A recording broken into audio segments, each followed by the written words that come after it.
तो बच्चों आज हम लोग देखने वाले हैं डीएवी का जो अभी रिसेंटली हुआ था प्री बोर्ड एग्जामिनेशन, उसमें जो क्लास 10th का जो साइंस का पेपर था उसमें जो सेट बी का जो है आज हम लोग करेंगे उसका मल्टीपल चॉइस क्वेश्चंस को। तो सबसे पहले देखेंगे क्वेश्चन नंबर 16 को। तो क्वेश्चन नंबर 16 में क्या दिया हुआ है, zinc plus acetic acid gives zinc acetate and hydrogen gas. तो the above reaction is a decomposition reaction, displacement reaction, double displacement reaction और कन्वर्जन रिएक्शन। यानी आपको ये जो रिएक्शन दिया हुआ है इसमें से आपसे पूछा है कि जो रिएक्शन है वो कौन से टाइप का रिएक्शन है, डिकम्पोजिशन है, डिस्प्लेसमेंट है, डबल डिस्प्लेसमेंट है या कॉम्बिनेशन है।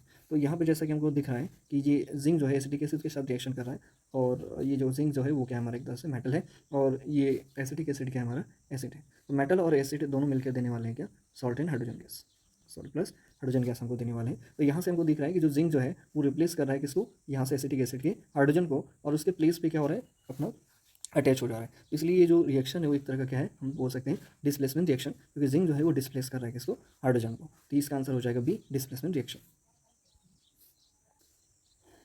तो क्वेश्चन नंबर 17 में पूछा है कि an aqueous solution of salt turns blue litmus to red, the salt could be the one obtain by the reaction of a b c and d. तो यहाँ पे दिया हुआ है, तो इसको पढ़ने से पहले हमको जैसे क्वेश्चन में दिया हुआ है कि हमारे पास जो सॉल्ट है वो ब्लू लिटमस को किस में चेंज कर रहा है, रेड में चेंज कर रहा है। इसका मतलब जो है ये एक तरह से क्या बोल सकते हैं, जो सॉल्ट है वो कैसा सॉल्ट है, एसिडिक सॉल्ट है ना। तो जैसा कि हमको हमको पता है किसके बारे में, लिटमस पेपर के कलर के बारे में, तो यहाँ पे एक ट्रिक यूज़ कर सकते हैं, ए बी रोड है ना, एक ट्रिक का यूज़ कर सकते हैं याद रखने के लिए, ए बी रोड, जिसमें ए जो है वो क्या किसको रिप्रेजेंट कर रहा है, एसिड को, बी जो है वो रिप्रेजेंट कर रहा है ब्लू को, आर जो है वो रिप्रेजेंट कर रहा है किसको, रेड को। तो जो एसिड है वो क्या करेगा, ब्लू लिटमस को किस में चेंज करने वाला है, रेड में चेंज करने वाला है। और क्वेश्चन में भी क्या दिख रहा है आपको कि जो सॉल्ट है वो ब्लू लिटमस को रेड में चेंज कर रहा है। इसका मतलब हमारा जो सॉल्ट है वो कैसा हो जाएगा, हमारा एसिडिक सॉल्ट होगा। तो इसमें से जब हम लोग सॉल्ट का बात करेंगे, एसिडिक सॉल्ट का, तो एसिडिक सॉल्ट का फॉर्मेशन हम लोग जब बात करते हैं तो एसिडिक सॉल्ट कैसे बनता है।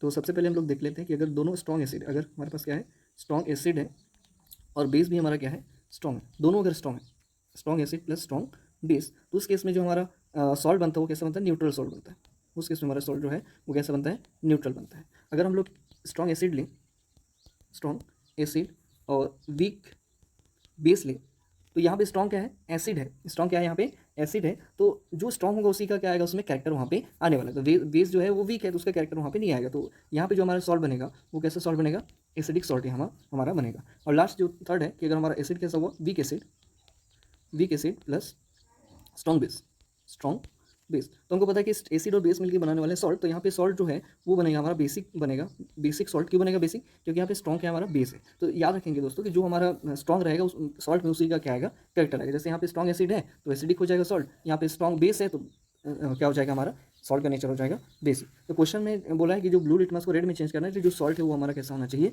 एसिडिक होना चाहिए। तो इन चारों ऑप्शन में से आप देखो कि कहाँ पे हमारा स्ट्रॉन्ग एसिड और वीक बेस का कॉम्बिनेशन है, तो वही हमारा हो जाएगा आंसर। तो जब हम लोग बात करते हैं नाइट्रिक एसिड का और सोडियम हाइड्रोक्साइड का, तो दोनों क्या होते हैं, स्ट्रॉन्ग, दोनों क्या होते हैं, स्ट्रॉन्ग होते हैं, स्ट्रॉन्ग होते हैं। सल्फ्यूरिक एसिड भी स्ट्रॉन्ग एसिड है और केओएच भी क्या है, स्ट्रॉन्ग बेस है। और जब हम सी ऑप्शन का बात करते हैं तो एसिडिक एसिड जो है ये क्या है, वीक एसिड है, और एनएच जो है हमारा क्या है, स्ट्रॉन्ग बेस है। और जो लास्ट 4 ऑप्शन में उसमें क्या है, HCl जो है स्ट्रॉन्ग एसिड है, और अमोनियम हाइड्रोक्साइड वो क्या है, हमारा वीक बेस है। तो यही ऑप्शन हो जाएगा हमारा आंसर, क्योंकि यहाँ पे स्ट्रॉन्ग क्या है, एसिड, और वीक क्या है, बेस। तो ओवरऑल यहाँ से हमारा निकल के आ जाएगा एसिडिक सॉल्ट निकल के आ जाएगा। तो जब सॉल्ट एसिडिक होगा तो क्या करेगा, ब्लू लिटमस को इसमें चेंज कर देगा रेड में। तो हमारा आंसर हो जाएगा HCl एंड NH4OH।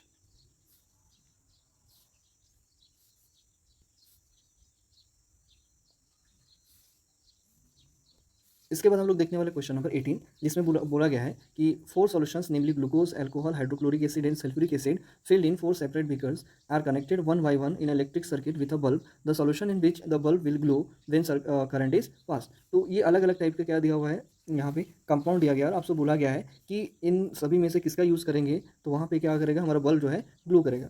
तो यहाँ पे हम लोग एक कॉन्सेप्ट याद रखेंगे, जो आयोनाइज होगा, जो आयंस में चेंज करेगा, जो आयंस में चेंज होगा, ये जो आयोनाइज होगा उसी से क्या होगा, बल्ब जो है हमारा ग्लो करेगा। तो यहाँ पे आंसर आ जाएगा, देखो जैसे हम ग्लूकोज की बात करते हैं तो आयोनाइज नहीं होता है, अल्कोहल आयोनाइज नहीं होता है, और यहाँ पे फिर से ग्लूकोज है जो कि आयोनाइज नहीं होता है। तो ए, बी और सी में से कोई भी हमारा आंसर नहीं हो सकता। जब हम लोग बात करते हैं ऑप्शन नंबर डी का, जिसमें दिया hydrochloric acid and sulphuric acid, तो दोनों जो ही है ये दोनों ही आयोनाइज होते हैं, और दोनों आयोनाइज होने की वजह से ये क्या करेंगे, इलेक्ट्रिसिटी को पास करेंगे, इलेक्ट्रिसिटी को कंडक्ट करेंगे, और इलेक्ट्रिसिटी को कंडक्ट करने की वजह से जो बल्ब है वो क्या होगा, ग्लो होगा। तो यहाँ पे आप कॉन्सेप्ट याद रख सकते हो कि जो आयनाइज होगा, अगर आयंस में चेंज हो रहा है तभी क्या होगा, वहाँ पे इलेक्ट्रिसिटी कंडक्ट होगा, इलेक्ट्रिसिटी कंडक्ट होने की वजह से बल्ब ग्लो होगा। तो क्योंकि यहाँ पे हमको पता है कि जो इलेक्ट्रिसिटी है वो या तो उनको एक जगह से दूसरी जगह जाने के लिए या तो इलेक्ट्रॉन्स चाहिए या तो आयंस चाहिए। तो अगर इलेक्ट्रॉन नहीं है तो क्या चाहिए, आयंस चाहिए। तो जब भी हम लोग सॉल्ट वगैरह का बात करते हैं, इस तरह से कंपाउंड का बात करते हैं, तो वहाँ पे क्या होना चाहिए, हमारा आयंस होना चाहिए। तो जैसे हाइड्रोक्लोरिक एसिड है जो H+ देगा, और सल्फ्यूरिक एसिड भी एसिड है जो कि क्या है, H+ देगा, आयनाइज होगा। दोनों आयनाइज होने की वजह से इन केस में क्या हो जाएगा, हमारा बल्ब जो है ग्लो करेगा। तो ऑप्शन नंबर डी हमारा हो जाएगा क्या आंसर।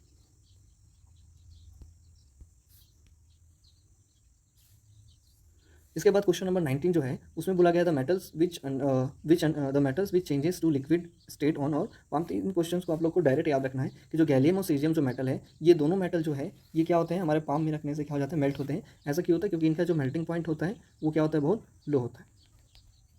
तीन क्वेश्चंस को आपको ऐसे ही डायरेक्टली पॉइंट वाइज याद रखना पड़ेगा कि जो मेल्टिंग पॉइंट होता है गैलियम सीजियम का, ये क्या होता है, बहुत लो होता है, जिसकी वजह से ये जो है हमारे पाम में रखने से मेल्ट हो जाते हैं। इसके बाद हम लोग देखते हैं क्वेश्चन नंबर 20, जिसमें बोला गया है कि number of single and double bonds present in a molecule of benzene respectively. तो जब हम लोग बात करते हैं बेंजीन के स्ट्रक्चर का, तो बेंजीन का स्ट्रक्चर कुछ इस तरह से हमको दिखाई देता है ना। ये हमारा हो जाएगा क्या, स्ट्रक्चर ऑफ बेंजीन। तो यहाँ पे आप काउंट करके देख सकते हो कि नंबर ऑफ सिंगल बॉन्ड कितना है और नंबर ऑफ डबल बॉन्ड यहाँ पे कितने हैं। तो चलिए सबसे पहले देखते हैं नंबर ऑफ सिंगल बॉन्ड कितना है। तो नंबर ऑफ सिंगल बॉन्ड देखिए 1 2 3 4 5 6। अब रिंग में देखते हैं 7 8 एंड 9। तो टोटल सिंगल बॉन्ड कितना हो जाएगा 9, और डबल बॉन्ड कितना हो जाएगा, देखिए डबल बॉन्ड को दूसरे कलर में हम लोग देखते हैं 1 2 3। डबल बॉन्ड कितना हो जाएगा 3। तो आंसर हमारा हो जाएगा 9 and 3 in option number B.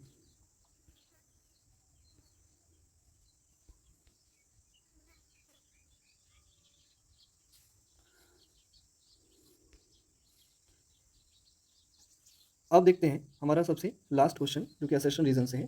तो यहाँ पे क्या बोला गया असर्शन में, the extraction of metals from the their sulphide ores can not take place without roasting of the ores. तो यहाँ पे जब हम लोग बात करते हैं जो भी सल्फाइड ओर्स हैं या कोई भी ओर्स है, उनको सबसे पहले उसको किस में चेंज करना पड़ता है, ऑक्साइड में चेंज करना पड़ता है, क्योंकि ऑक्साइड से रिडक्शन, ऑक्साइड का रिडक्शन इजीली हो जाता है और रिडक्शन के थ्रू हम लोग को मेटल्स इजीली हमको मिल जाता है। तो यानी कोई भी चीज़ हमको, कोई भी और हम लोग देखें तो उनको सबसे पहले हमको किस में चेंज करना पड़ेगा, ऑक्साइड्स में चेंज करना पड़ेगा। तो जब हम लोग यहाँ पे देखते हैं कुछ एसेशन को, तो यहाँ पे बोला है कि सल्फाइड ओर्स को मतलब विदाउट रोस्टिंग के थ्रू हम लोग यूज़ नहीं कर सकते, क्योंकि यहाँ पे दो ऑप्शन है, रोस्टिंग एंड कैल्सिनेशन। तो रोस्टिंग होता है प्रेजेंस ऑफ ऑक्सीजन, और रोस्टिंग होता है ये होता है प्रेजेंस ऑफ ऑक्सीजन। अगर ऑक्सीजन के प्रेजेंस में हम लोग क्या कर रहे हैं, उनको हीट कर रहे हैं, गर्म कर रहे हैं, या फिर क्या रिएक्शन करवा रहे हैं ऑक्सीजन के प्रेजेंस में, तो उसको बोलते हैं क्या, रोस्टिंग। अगर ऑक्सीजन नहीं है तो उसको बोलते हैं कैल्सिनेशन। तो हमको पता है कि अगर सल्फाइड ओर में ऑक्सीजन ऑलरेडी प्रेजेंट नहीं होता है, तो इनका अगर जब तक हम लोग रोस्टिंग नहीं करेंगे ऑक्सीजन के प्रेजेंस में, अगर इसको क्या करेंगे, चेंज करेंगे या रोस्टिंग करेंगे, तभी क्या होगा, इसमें क्या हो जाएगा, सल्फाइड जो है किसमें चेंज होगा, हमारा ऑक्साइड में चेंज होगा। तो ये असेशन जो है वो क्या बोल रहा है, सही बोल रहा है कि सल्फाइड को अगर ऑक्साइड में चेंज करना है तो उसके लिए हम लोग को किसका यूज़ करना पड़ेगा, रोस्टिंग का यूज़ करना पड़ेगा। एक बार रीजन को भी देख लेते हैं। रीजन में क्या बताया है